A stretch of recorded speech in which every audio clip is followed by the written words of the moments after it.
تو جب ہم لوگوں سے کہتے ہیں کہ تم نے غزوہ ہند کی کیا تیاری کی تو بڑے تکبر سے کہتے ہیں ہم تیار ہیں، حالانکہ حال یہ ہے کہ جب دجال نے ان پر پہلا حملہ کیا اپنا، ان کو ذرا سا خوف میں مبتلا کیا کہ تم ایک زکام سے بیمار ہو کے مر جاؤ گے، تو انہوں نے جو دجال نے کہا انہوں نے کیا، سیدی رسول اللہ کی شریعت کو ہی ترک کر دیا، نمازوں میں بھی فاصلے کر دیے، حالانکہ سیدی نے منع فرمایا تھا کہ جب صفیں باندھو تو تمہارے درمیان فاصلہ نہیں ہونا چاہیے، انہوں نے اسی لیے کہا کہ سوشل ڈسٹینسنگ کرو تاکہ مسلمانوں کے درمیان شیاطین آ جائے، یہی سیدی نے فرمایا تھا جب تم صفوں کے درمیان فاصلہ رکھو گے تو تمہارے درمیان شیطان داخل ہو جائے۔ سیدی نے فرمایا مسافہ کیا کرو، انہوں نے کہا سوشل ڈسٹینسنگ، ہاتھ نہیں لگانا دوسرے مسلمان۔ سیدی نے فرمایا کہ جب مصیبت اور پریشانی تمہارے اوپر آئے تو اللہ کی طرف رجوع کرو، انہوں نے حج اور عمرے اور مسجدیں بند کر دی اور پوری قوم نے اطاعت کی، اتباع کیا شیطان کا اور دجال کا، کسی نے احتجاج نہیں کیا کہ سیدی کی شریعت ترک کر کے ہم دجال کی اطاعت اور اتباع کر رہے ہیں، اور پھر یہ سمجھتے ہیں کہ ہم پر اللہ کا فضل نازل ہوگا اور ہم اس دجال کے فتنے کا مقابلہ کر سکیں گے۔ وہ ہلاک ہو گئے وہ سب لوگ جنہوں نے کورونا کے فتنے میں دجال کی اطاعت کی، اس نے تمہیں ذلیل بھی کیا، اس نے تم سے تمہارا دین بھی چھینا، اس نے تمہاری شریعت بھی ترک کروائی اور پھر تمہیں قتل کرنے کے لیے زہریلے ٹیکے بھی لگائے، اور تم اس کی اطاعت اور اتباع کرتے ہوئے صرف اس دھمکی کے اوپر کہ تمہاری موبائل فون کی سم بند ہو جائے گی یا تم سفر نہیں کر سکو گے، اتنی سی بات پہ تم نے ایمان بیچ دی،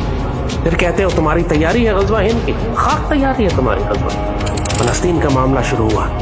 پوری دنیا کے سامنے سیدی رسول اللہ کی امت کا بہترین حصہ ذبح کیا جا رہا ہے، آج بھی تم اپنی آنکھوں سے دیکھو،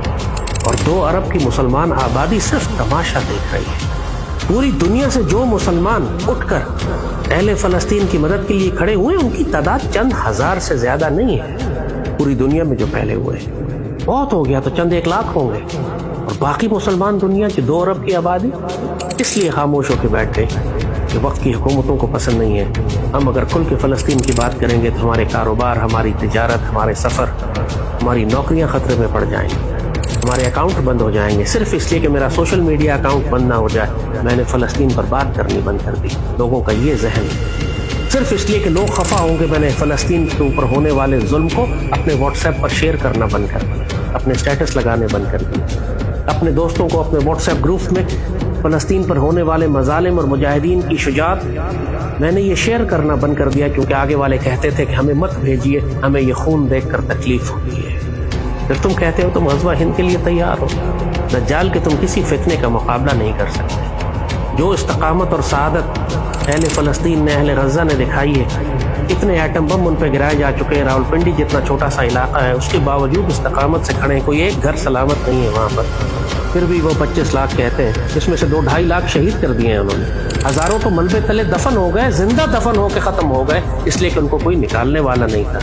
اس کے باوجود ایک بچہ بھی وہاں یہ نہیں کہتا کہ یہودیوں سے دوستی کر لو، یہودیوں سے ہتھیار ڈال دو، سفید پرچم بلند کر دو۔ یہ ہوتی ہے غیرت مند قوم، اور اگر تمہاری تربیت ایسی نہیں ہے تو پھر تم تیار نہیں ہو، نہ تم غزوہ ہند کے لیے تیار ہو، نہ تم امام مہدی کی فوجوں کا حصہ بننے کے لیے تیار ہو۔